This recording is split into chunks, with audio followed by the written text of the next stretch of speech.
The cuddly Morris and the powerful Great Protector are just two of the incredible creatures who play a big role in Marvel Studios' Shang-Chi and the Legend of the Ten Rings. This film brings so many new creatures into the Marvel Cinematic Universe. How did you work with the visual development team to envision these characters and then actually bring them to life with VFX? So working with the Viz Dev department at Marvel, they would start creating some of the characters, the creatures, the looks, the environments, of sort of general guidelines of this is where we want you to go. We take that initial artwork and then start developing it into a grounded, realistic looking creature. That's quite a different challenge, and that's, I think, where visual effects comes in, which is so exciting. So then how do you take a fantastical creature like Morris or the Great Protector and make them feel as real as the other characters on screen? I think it's very easy to design something as a CGI character that is otherworldly, but it's very difficult to relate to it and to therefore believe it. So you always have to try and find things that you can grab hold of as an audience, because you never want the audience to sort of step outside of the film. You always want them to be sort of fully engaged. Well, I know that Morris stole my heart. How did you work with the team to create his overall look and characterization? Morris was a very interesting character to work with. His sort of characterization is that he is a faceless, six-legged, winged, furry creature. So yeah, trying to find a way for that character to emote and look cute and friendly without a face has been incredibly challenging. We obviously looked at different animals out there in the real world. Is he like a bear the way he walks, or is he like a dog on tiptoes? Is he like a horse when he trots, or, what does a skeleton look like? And so there were an awful lot of animation tests that we did early on to try and figure out the mechanics of how he moved.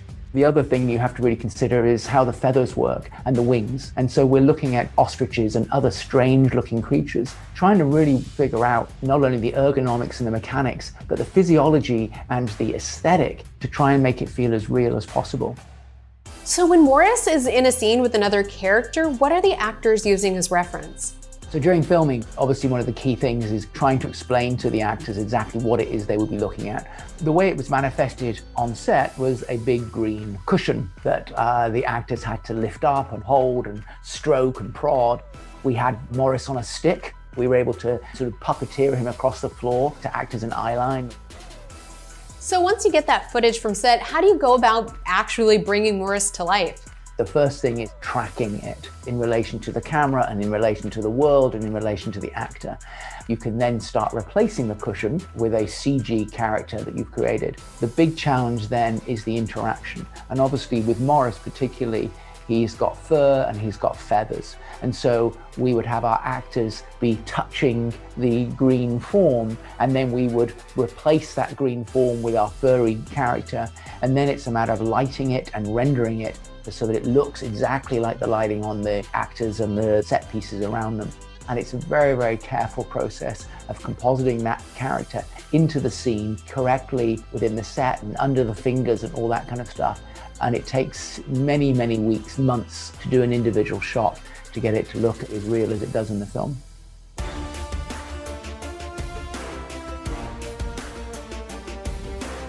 So the other creature we gotta talk about is the Great Protector. When you saw the Great Protector in the script, what went through your mind? I thought to myself, I can't believe I'm going to be making a movie about a dragon. That's so cool. This was an interesting character in many ways because it wasn't the normal traditional Western dragon.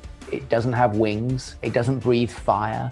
You'll notice in the film that whenever you see this particular character, she is always moving. She's always slithering and sliding along through the air. We looked at eels and water snakes, of how they travel through water, and used a lot of that as reference for our movement. So once you understand the movement, what kind of prep goes into a scene where you know the actors are going to be interacting with this creature? One of the great things about this particular dragon is we have characters actually riding it. Because of that, we had to build what we would call a buck. And we went to our visual effects company who was working on the dragon. We then asked them to create a simplified version of just the head portion, particularly, and a small portion of the body that people were able to hold on to and sit on and sort of interact with. So putting this whole piece onto a gimbal so that it rotates and spins and moves and tilts and everything. And then we photographed our actors sitting on this thing with wind and sometimes rain to imply that they were going through water. And then we added big camera moves, trying to emulate the sense that they were flying. It's very, very challenging to try and make that stuff look real, but I think, it's an incredibly fun challenge. So once you have that footage, what kind of processes does it need to go through with VFX? The challenge, particularly once we'd actually got this photography, was then putting that into our world of Ta Lo, which is where the dragon exists in this sort of mythical place. We also have to figure out where the camera is in relation to the body of the dragon, and then track in the dragon so that the dragon now is a CG dragon. And then on top of the real world camera that we have, we then add additional camera movements, and we then start building our CG world around that and start putting in all other action beats. Now looking back at this incredible film and all of the characters you got to help create, what was your favorite part of working on this project? I've been very fortunate in my career working with Marvel to do several Origins films, and they're always really fun. There's an overall aesthetic to the film that leans into some aspects of MCU sort of history, but also the great thing about an origin story is you get to develop your own look. And I'm looking forward to seeing what an audience thinks of the film. Thank you so much, Chris. And of course, everyone go see Marvel Studios' Shang-Chi and the Legend of the Ten Rings in theaters now.